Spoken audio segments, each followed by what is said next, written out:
Now, before we do that, we want to unload the filament and clean out the print head. So, one of my rules I learned the hard way is never let the print head cool down with filament in it.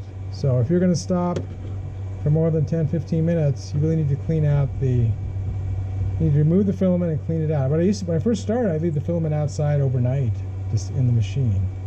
So I could start up the next day right away, right? Sounds good, but it's not good for the filament because it accumulates moisture, and it's not good for the print head because that filament is sticking in there and just solidifying, and it's going to make your heat break tube get clogged up, and the whole nozzle heat break tube system get clogged up a lot quicker than is necessary. So as soon as the print is done, I always turn on the preheat again so that I maintain the temperature I had before. Then I can go over here and do the filament unload. So that came out pretty well. Not a lot of stringing there, so a little bit came out the bottom. Grab that.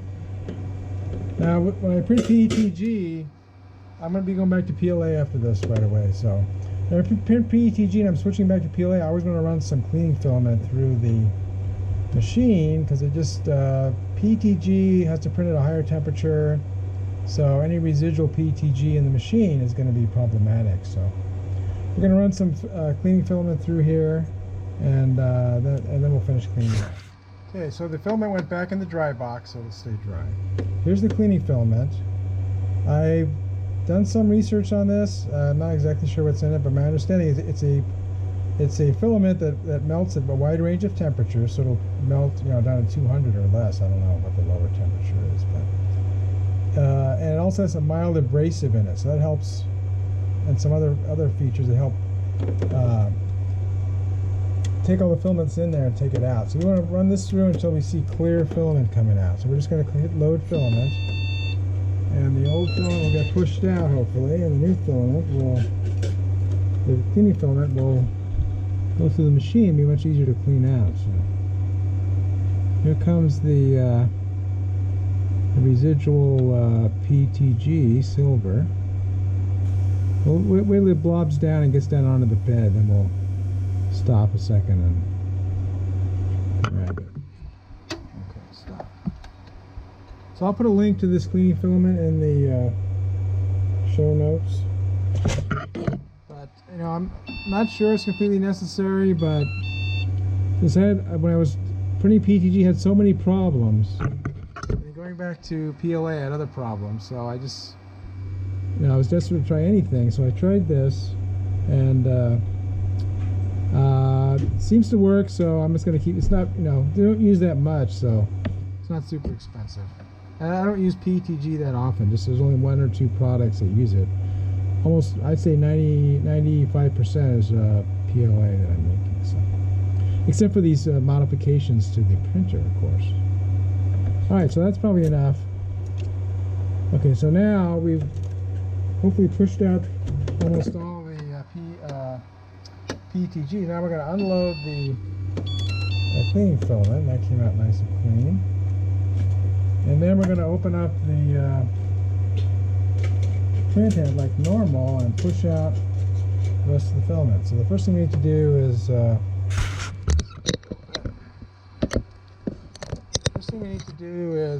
unscrew the fan assembly on the front. That'll release the print motor. I don't need to unplug everything. I don't need to unplug anything. But when I first started, I was unplugging everything, and that was causing problems. Because the less things you plug and unplug, the less likely it's that plug is going to fail. So the printer is pretty hot because we're at 240. So. Gotta be a little careful with that. But then we use our push rod that comes with the printer, and we push down and push out the filament that's left. So there's a lot of resistance there, so I think it's cleaning filament, like I say, is kind of abrasive slightly. Another thing I do is I spin this rod on top. I don't push up and down because one time I did that, I eroded away the side of the heat break tube inside the print head, and that caused all sorts of clogging problems. So you do that, it leaves a residual filament that's in there on the tube, and then you want to quickly use your spatula that came with the printer to scrape that out. I'll do that over here.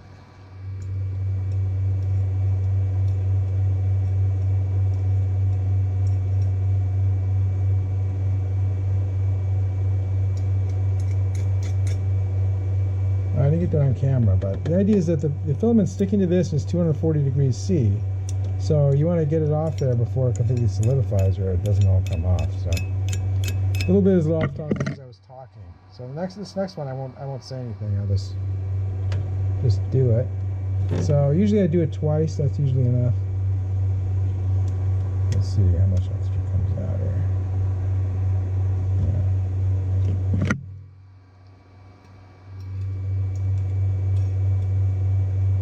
Yeah. Okay.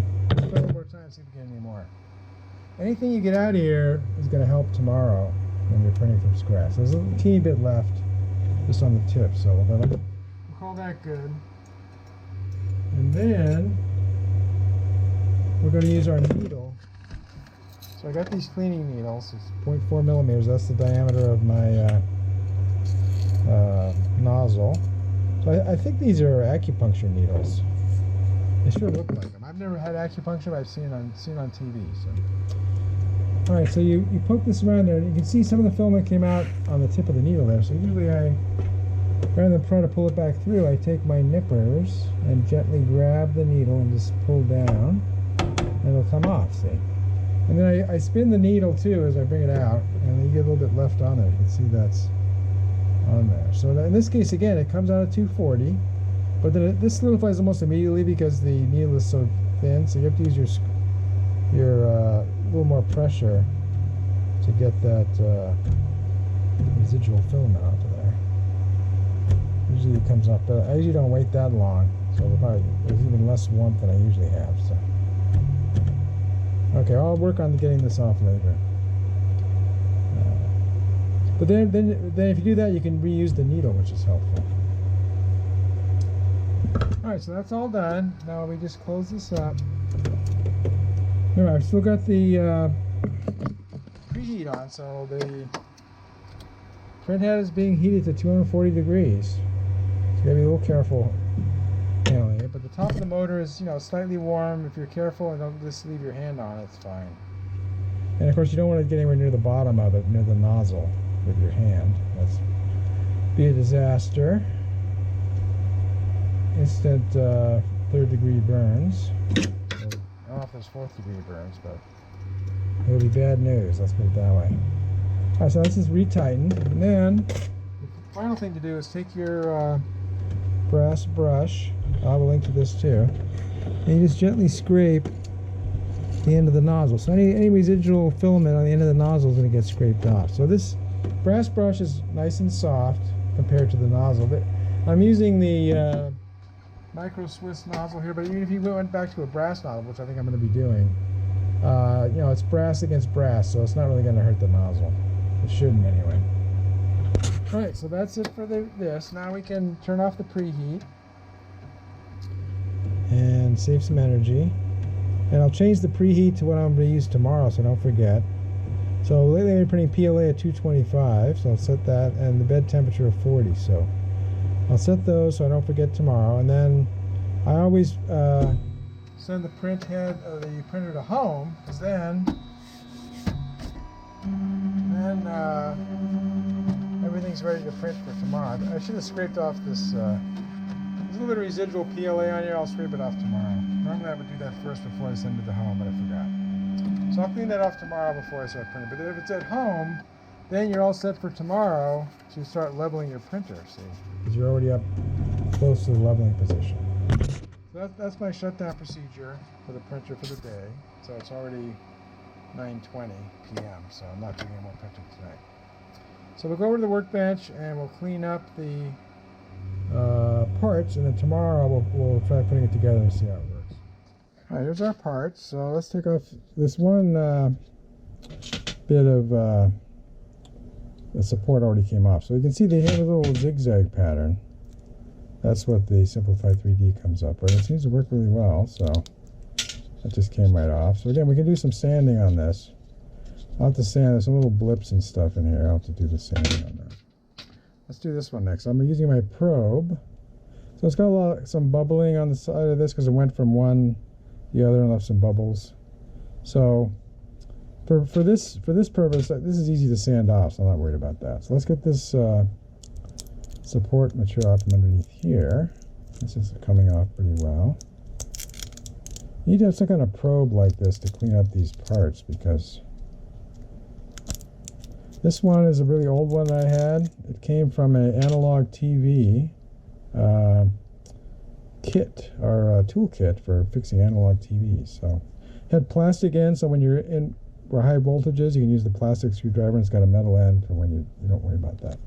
This has turned out to be the best tool for this purpose today. I already had it, so it's working great. I don't need to get anything else. Then we got these two different pins. This one looks like it's bigger. Neither of these are really fitting in there. That's interesting. Huh. Okay. Well, that's disappointing. I have to print these smaller. That's the support material. Alright, neither of these fit in here. I could either sand this down, or I could print one. I could change the size and simplify 3D to make it smaller. I guess that's what I have to do. So that's disappointing, but no big deal, really. That won't take very long to print a new one of those. So if I post my remake, I'll fix that. So it prints this little wacky design on it. I'm not sure the purpose of that. It just slows things down. But anyway, let's use our tool. So you can see this comes right off really easily, and you know, leaves a little bit of a rough surface, as you might expect, but it's fine. All right, so now here's the support on this one, right? Yeah, so this has support because this end of this bracket or cradle was you know, up in the air, so we need support for that. All right, so this fits right in here. That's a good fit. This is part of the original design. So that fits really well. Trick is now we need to attach this to the side of the printer somehow. So we'll work on that tomorrow too. I don't have time to do it tonight. And this goes in here with the skateboard bearings on it. So I'll get one of those skateboard bearings and we'll see how it fits on here. Alright, so here's the skateboard bearings I got from Amazon. I'll put a link to those. So they only come in a 10-pack. I guess if you're really using a skateboard, your bearings wear out quite often. So there's some kind of a weird, okay. Let's see how this fits over the end. Let's see. I can push that one out. I have to cut this in. There we go. Alright. When in doubt, hammer it. Alright, so this is fitting over the end. It's not fitting that well either. So this pin is diameter is a little bit too big for these bearings anyway. So, see, it broke off. That's not good. Okay, so it looks like we're going to be reprinting.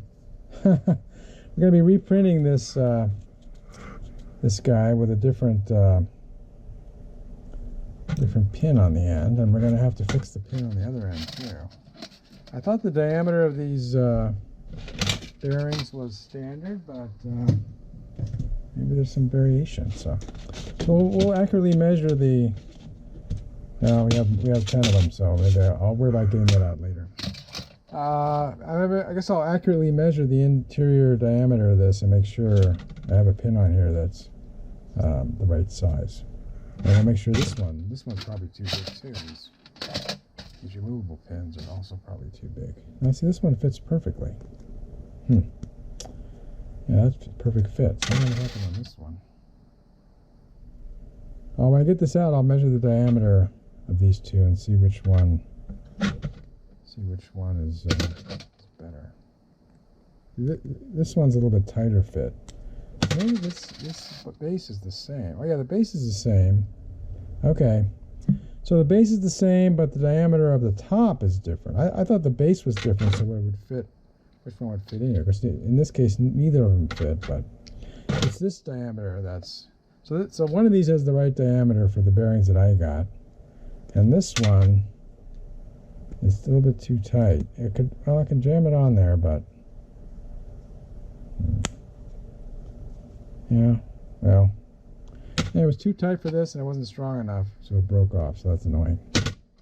So we got a little bit more work to do, and we got to figure out how to attach this to the side of the printer.